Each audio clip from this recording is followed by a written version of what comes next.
तो मुझे लगता है कि जो उनके बड़े आचार्य रहे होंगे जैन के, शायद वो इस उपनिषदों से परिचित थे, ये उपनिषदों के मंत्र से वो भी परिचित होंगे। ठीक है, इसीलिए वो जैन लोग जो है बहुत ज़्यादा दृष्टि नहीं दौड़ाने के लिए कहते हैं। हमारे धर्म में भी, सनातन धर्म में भी ये कहा जाता है कि सबके तरफ दृष्टि नहीं देखनी चाहिए। ठीक है, सब जगहों पे दृष्टि नहीं डालनी चाहिए, क्योंकि उससे कर्म हो जाते हैं। आपको पता है भीष्म पितामह का जन्म कैसे हुआ था? आप लोगों को पता है भीष्म पितामह का जन्म कैसे हुआ था? भीष्म पितामह जो है स्वर्ग में जो है किसी कोई देवता थे, याद नहीं आ रहा है नाम उनका, तो कोई देवता थे। तो एक बार वहाँ पे ब्रह्मा, ये पौराणिक कथा है, ये पौराणिक कथा के आधार पर मैं बता रहा हूँ आप लोगों को। तो वहाँ पे ब्रह्मा, विष्णु और सभी लोग जो है गंगा जो है, जो गंगा थी, जब भगवान राम के जो पूर्वज थे, उनका क्या नाम था, भागीरथ। भागीरथ जो तप करके गंगा को जो है पृथ्वी पर लेकर के आना चाहते थे, और वह तप, उनकी तपस्या पूर्ण हुई, तो ब्रह्मा जी थे। ब्रह्मा जी जो है अपनी पुत्री गंगा को कहे कि जो है आप पृथ्वी पे जाओ। ठीक है, तो जैसे ही गंगा वहाँ पे गई तो बड़ा ही सुंदर दृष्टि थी, बहुत सुंदर थी वो। तो उनकी वहाँ पे जो है गंधर्व उनको कहा जाता है, हाँ गंधर्व। तो गंधर्व जो स्वर्ग में गंधर्व भी होते हैं ना, तो जो भीष्म पितामह थे वो गंधर्व थे उस समय स्वर्ग में। तो उस समय जो है उनकी दृष्टि जो है गंगा की तरफ कुदृष्टि के रूप में पड़ गई। उनकी नज़र जो है गंगा की तरफ गई, और उनके द्वारा जो है एक कर्म हो गया, और उस कर्म के कारण जो है उनकी दृष्टि कुदृष्टि में बदल गई। जैसे ही देखे इंद्रियां उनकी विचलित हो गई, और गलत भाव से उन्होंने गंगा को देख लिया। अब इस दृष्टि को स्वर्ग में तो लोग पहुँचे हुए लोग होते हैं, वहाँ पे इंद्रियां और कर्मेंद्रियां सब ये विषयों को लोग वही जीते हैं, वही वही ज्ञान रहता है उन लोगों का, पहुँचे हुए संत रहते हैं सब वहाँ पे। तो ब्रह्मा जी ने देख लिया इस बात को, तो वहाँ पे भीष्म पितामह को श्राप दिया, यानी गंधर्व को श्राप दिया कि जिस स्त्री को, एक तुम्हारी ये स्त्री जो है गंगा माँ तुल्य है, उसको तुमने गलत दृष्टि से देखा है, इसलिए तुम्हारा पृथ्वी पे जो है इसी गंगा के गर्भ से तुम्हारा जन्म होगा। ठीक है, और उसमें से 7 लोग जो है ना, जो 7 गंधर्व थे, 7 गंधर्व जो है, 7 गंधर्वों ने भी इस तरह से देखा था, परंतु उनकी दृष्टि थोड़ी कम थी भीष्म पितामह से। भीष्म पितामह की जो दृष्टि थी वह थोड़ा ज़्यादा गहरी थी, कुदृष्टि जो है। तो वहाँ पे उनका कर्म हो गया, ज़्यादा हो गया कर्म उनका। और जो 7 लोग थे, जो 7 गंधर्व थे, वो लोग देखे तो थे, परंतु उनसे कम उनकी कुदृष्टि थी। तो क्या हुआ कि गंगा पृथ्वी पे जाती हैं, और उनका जो है कहते हैं कि शांतनु से विवाह होता है, और इस शर्त पे विवाह होता है कि मैं कुछ भी करूँगा, आप उसके बारे में कभी मुझसे पूछेंगे नहीं। मैं कोई भी निर्णय लूँगा, कोई भी कार्य करूँगा, उस पर आप हस्तक्षेप नहीं करोगे। तो शांतनु ने कहा कि ठीक है, शर्त पे उन्होंने शादी किया था गंगा से। तो गंगा ने 7 पुत्रों को जन्म दिया, जो 7 गंधर्व थे।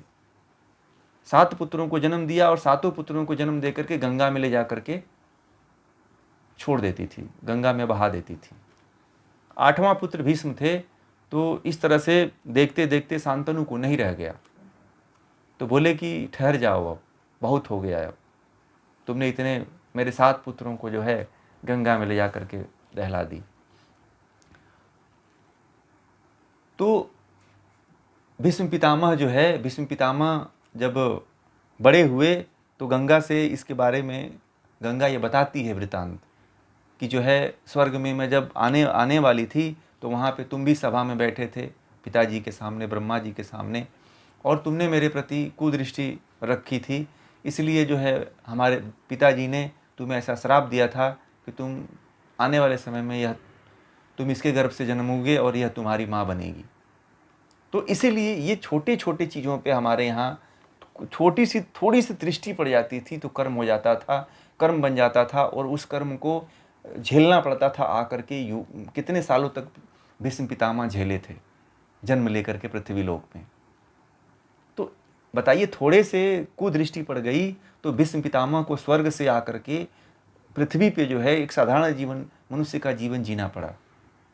ठीक है, तो हमें दिन भर में हम लोग कितनी तरह की बातें कर लेते हैं, कितने तरह के कर्म कर लेते हैं, कितने तरह के अपशब्द बोल लेते हैं, कितने तरह के कुदृष्टि भाव किसी दूसरे के ऊपर डाल देते हैं। तो कितने हम लोग बुरे कर्मों में फंसे हुए हैं। तो यह ज्ञान केवल उपनिषद करा सकता है। अब लोग जो है जानना ही नहीं चाहते हैं, लोग पढ़ना ही नहीं चाहते हैं उपनिषद, तो कैसे जानेंगे। आप अपने कर्मों को अब यहां से न सुधारोगे कि हम भी जो है भीष्म पितामह की तरह कर्म करें, अरे कुदृष्टि न डालें। अब यह सोचोगे ना आप, क्योंकि जब भीष्म पितामह ने देखा तो वहां पे मन भी गया उनका, और इंद्रियां भी गईं, और जीवात्मा भी ने आनंद लिया। इसीलिए भीष्म पितामह ने वहां पे श्राप दे दिया उनको। अरे ब्रह्मा ने श्राप दे दिया भीष्म पितामह को, गंधर्व को। तो इस तरह से जो है भीष्म पितामह का जो है जन्म हुआ, और वो अपने कर्मों का फल इतने दिनों तक भोगे थे। और वो भी यह भी था कि ब्रह्मचारी ही रहे। ये भी ध्यान रखिएगा, उनको ब्रह्मचारी ही रहना पड़ा, संसार के भोग को वो नहीं भोगे। इतना कठिन, छोटी सी कुदृष्टि के लिए जो है उनको इतना कठिन जीवन जीना पड़ा।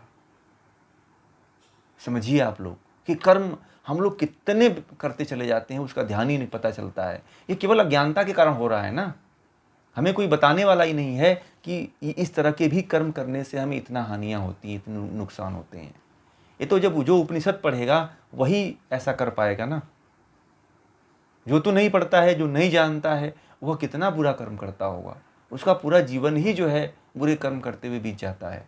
आजकल तो लोग कितने कुदृष्टि से देखते हैं, दिन भर में कितने तरह के दृष्टियां जो है कितने महिलाओं पे, लड़कियों पे पड़ती है लोगों की, और कितने तरह के बुरे बुरे कर्म कर देते हैं, है ना। यही है कि हमें जब हम कोई भी कार्य करें तो उसमें मन को, इंद्रियों को और जीवात्मा को लिप्त न होने दें। नजर जो है ना, नजर और वाणी, ये दोनों बड़ा ही खतरनाक है। संसार में जितने भी युद्ध हुए हैं, जितने भी लड़ाइयाँ लड़ी गई हैं, मन और वाणी को लेकर के लड़ी। अरे वाणी को और दृष्टि को लेकर के ही युद्ध हुआ है। महाभारत भी वाणी को लेकर के हुआ था। ठीक है, और रावण और राम का युद्ध जो है दृष्टि को लेकर के हुआ था। पता है आप लोगों को? सीता ने नहीं दृष्टि डाली होती हिरण पे तो युद्ध नहीं होता।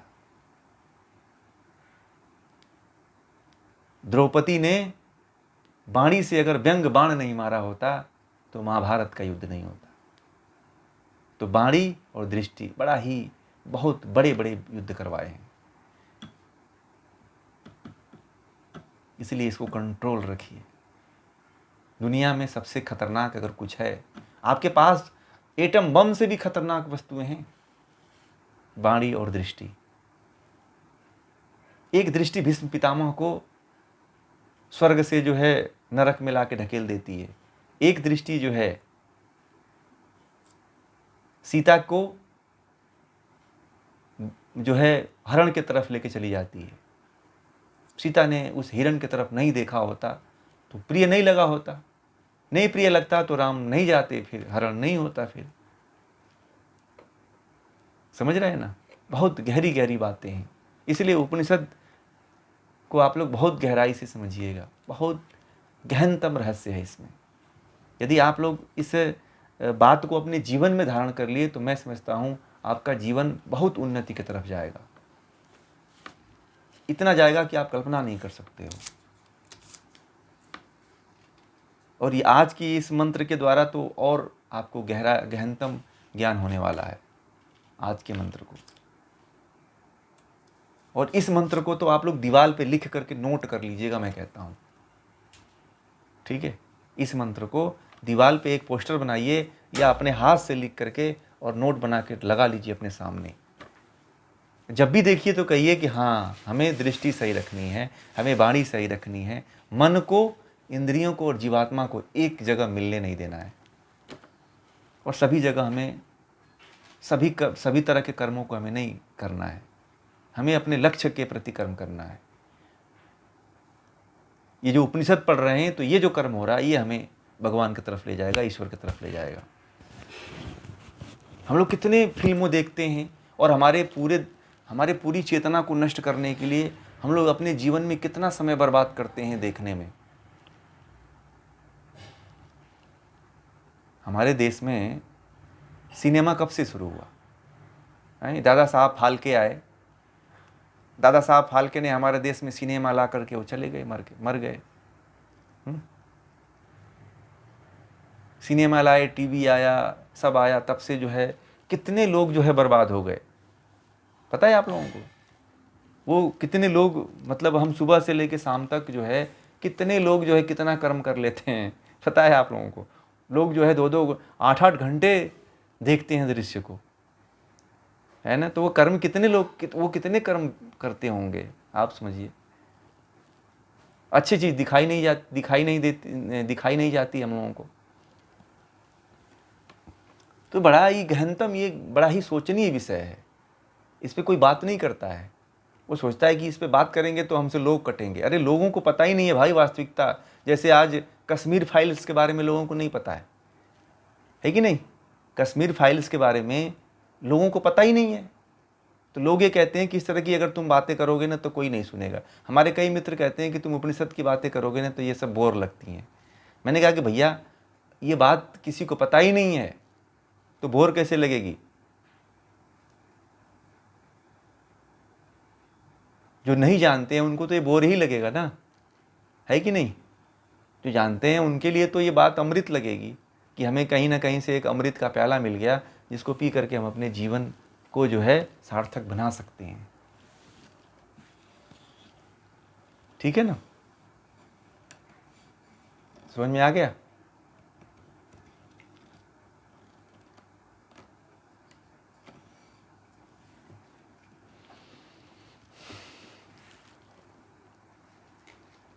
उसमें पंचाग्नि न जान करके जो है, पंचाग्नि जो है कर्मकांड में आती है, ठीक है? पंचाग्नि न जान करके त्रिअग्नि जानिए, ठीक है? पंचाग्नि में भूत यज्ञ, देव यज्ञ, ठीक है ना? और उसमें 2-3 और आता है, मुझे अभी याद नहीं है, परंतु इसमें जो त्रिअग्नियाँ है, जो त्रिनचिकेता है, उसको जानिए, वही कल्याण करने वाली है। समझ रहे हैं?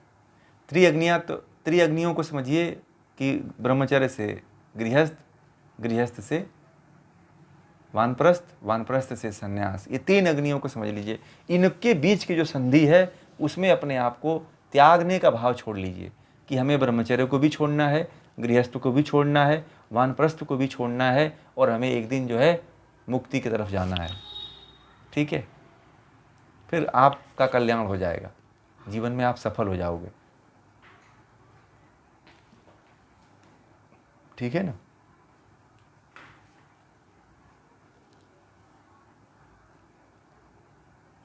हैं?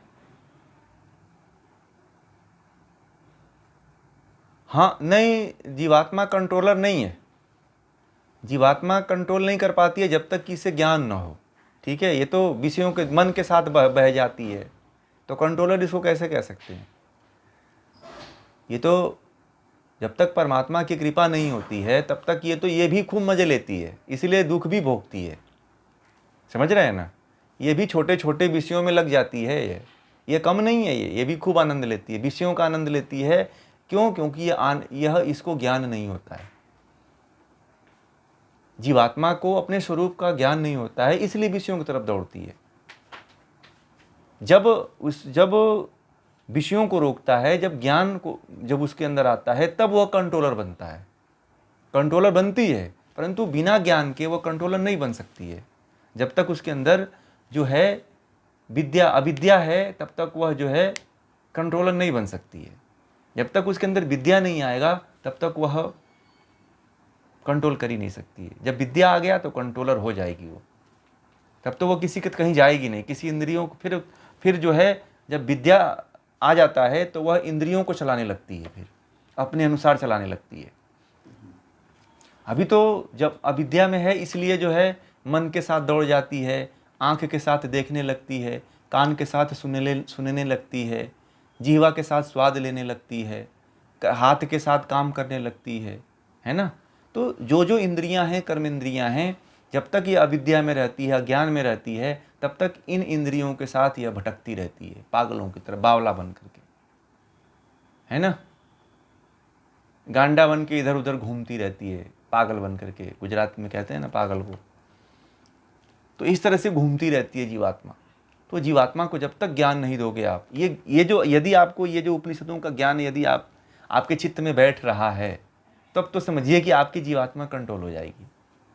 तब जीवात्मा आपकी मन को चलाएगी, इंद्रियों को चलाएगी, बुद्धि को चलाएगी, है ना।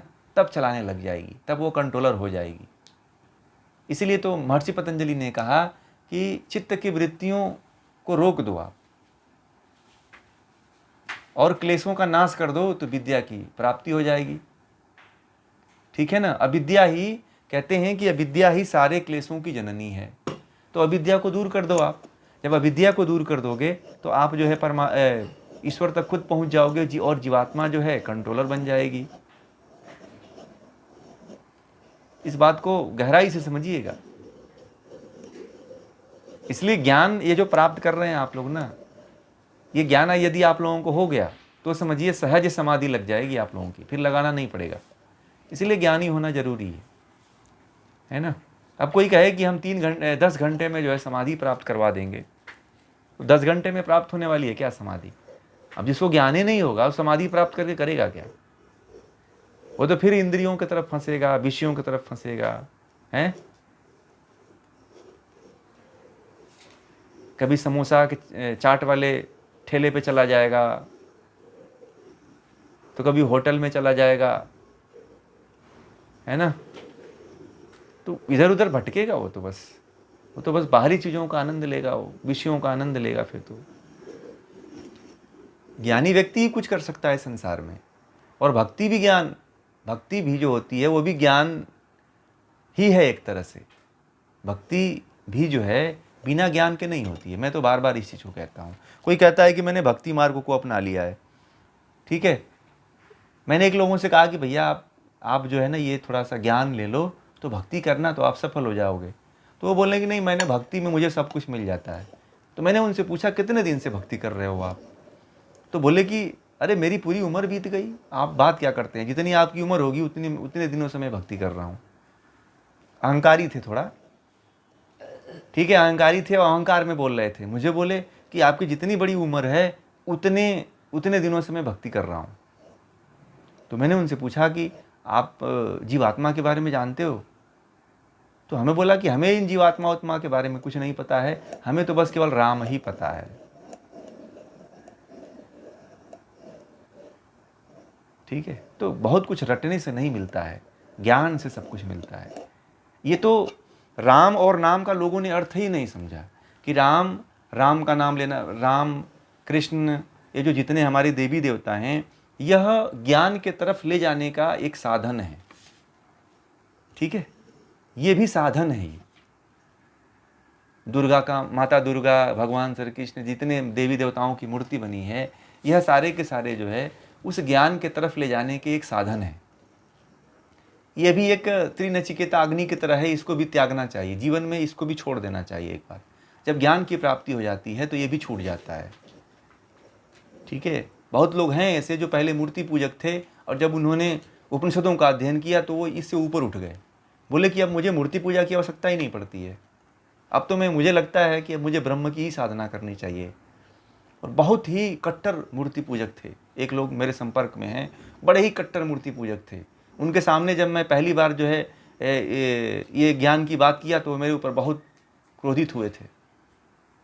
बोले कि जो है आप हमारे धर्म को जो है ना ठेस पहुंचा रहे हो।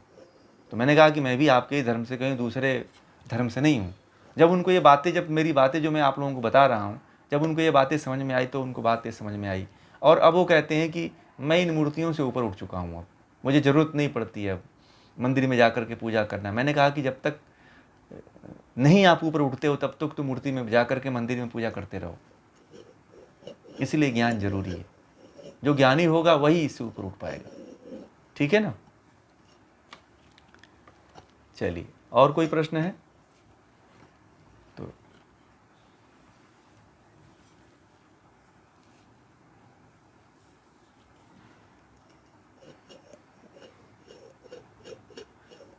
मन और इंद्रियां जड़ हैं, समझ में आ गया? मन और इंद्रियां जड़ हैं, और यह जो है जीवात्मा जो है इनके द्वारा आनंद लेती है अज्ञानता के कारण। ठीक है, वो तो अज्ञान में पड़ी हुई है ना। और मन और इंद्रियों द्वारा कर्म होता है। मन और इंद्रियां तो शरीर के साथ नष्ट हो जाती हैं। बात समझ में आ गई? जब नष्ट हो जाती हैं तो भोगेगा कौन कर्मों के फल को? इंद्रियों के द्वारा कर्म भोगे हुए कर्मों के फलों को भी जीवात्मा ही भोगता है। मैं योग संवाद में यही तो पढ़ा रहा हूँ। योग संवाद वाला सत्र आपने सुनिएगा, जो योग संवाद का जो सत्र है उसमें जो भेज रहा हूँ वो सारे सत्र आप सुनिएगा, कि जब हमारा मन ही नहीं साथ देता है और इंद्रियां ही नहीं साथ देती हैं तो हम मन की तरफ क्यों जाएं? ठीक है, ये शरीर छूटने के बाद ये सब साथ छोड़ देते हैं, यहाँ तक कि बुद्धि भी साथ छोड़ देती है, केवल जीवात्मा अकेले बच जाती है। ये कर्म करते हैं कि आपका एक शरीर है और शरीर में रह करके इंद्रियां और कर्मेंद्रियां बहुत बुरे बुरे कर्म कर लेते हैं, और ये जो है 9 2 11 हो जाते हैं शरीर जैसे ही खत्म होता है। अब ये भोगना पड़ता है जीवात्मा को, तो जीवात्मा बेचारी असहाय होकर के इंद्रियों के द्वारा किए हुए कर्मों को भोगती है। बात समझ में आ गई? इंद्रियों के द्वारा किए हुए कर्मों को जीवात्मा भोगती है। इसीलिए जो है हमें किधर जाना चाहिए? इंद्रियों की दौड़ की तरफ नहीं दौड़ लगानी चाहिए। इंद्रियों को ये कहना चाहिए कि भैया तू तो जब शरीर छूटेगी तो चली जाएगी, भोगना तो हमें पड़ेगा ना, दुख तो हमें होता है।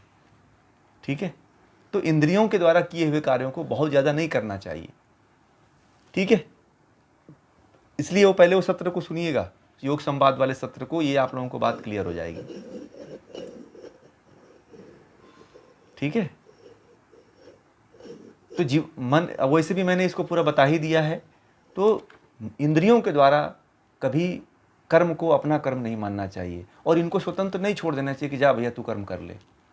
क्यों? क्योंकि ये शरीर जब नष्ट होता है तो मन भी नष्ट हो जाता है, इंद्रियां भी नष्ट हो जाती है, बुद्धि भी नष्ट हो जाती है, केवल संस्कार जाता है आपके साथ, और जीवात्मा उन किए हुए कर्मों को, मन के द्वारा कर्म किए हुए, इंद्रियों के द्वारा कर्मों को किए हुए को भोगती है, दुख वो पाती है। दुख झेले आत्मा, कर्म करे मन और इंद्रियां, तो कितनी बड़ी मूर्खता है। और हम उनको खुली छूट दे देते हैं कि जा तू मन जिधर दौड़ ले, जिधर जिस खेत में चरना हो चर ले। तो मूर्खता किसकी है बताइए? मूर्खता हमारी है ना, कि हम खुली छूट दे रखे हैं कि जा मन जिधर तुझे लहलहाना है, जहाँ चरना है जाके चर ले, खेत हरा दिख रहा है? छुट्टा मत छोड़िए, इसको बांध के रखिए। इनको इंद्रियों को भी बांध लीजिए और मन को भी बांध लीजिए। इसलिए तो ये ऊपर वाला तीसरा मंत्र है। तीसरा मंत्र ही तो कहता है कि इंद्रियों को लगाम की तरह बांध लो मन के द्वारा, हैं? और बुद्धि सारथी है जो छड़ी लेकर के इसे मारता रहता है कि रुक, कहाँ जा रही है? चराने वाला चरवाहा है बुद्धि। बुद्धि देखती है कि ये कहाँ कौन भटक रहा है, तुरंत डंडा लेके खड़ा हो जाती है, भैया कहाँ जा रहा है तू, लौट, वापिस आ, इधर से लौट जा। ठीक है, और इनको कौन चला रहा है? बुद्धि भी किसके सहारे चल रही है? जीवात्मा के सहारे। तीसरा मंत्र यही तो है। समझ में आ गई बात? इस रहस्य को आप लोग समझिए, गहनता से समझिए, तो फिर आप देखिए कैसे आपका जीवन सफल हो जाता है, कैसे आप जीवन में सफल हो जाते हो। यह यदि ज्ञान हो गया उपनिषदों का तो बहुत बड़ी सफलता मिलने वाली है। ठीक है।